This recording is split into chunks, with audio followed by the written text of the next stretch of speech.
Well, I don't think you can read anything philosophically or geographically into it. Senator Robert Byrd of West Virginia has been about the hardest working man on the Democratic side of the United States Senate in terms of keeping the work flowing. He's had the job of secretary of the Democratic caucus, and he has been on the floor constantly helping all of the senators. I think they just rewarded him for what he's done by promoting him.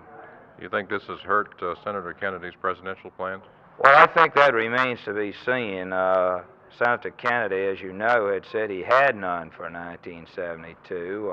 If he did have any, possibly it did hurt them.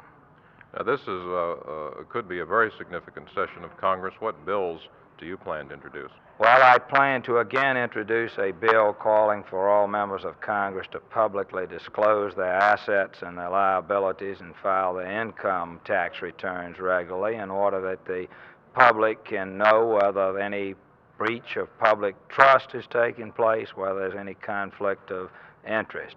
I plan to again introduce a measure to achieve electoral reform in the way we elect the President, the Vice President of the United States. I plan to again introduce a bill calling for the Washington metropolitan area airports to be consolidated. I plan to introduce legislation which would take care of depressed areas where industries leave because they've been unable to comply or unable to afford pollution requirements, which may be rather strict and rather expensive.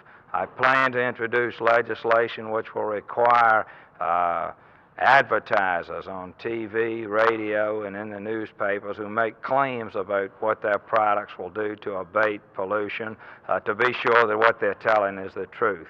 These are just some of the things I hope to introduce.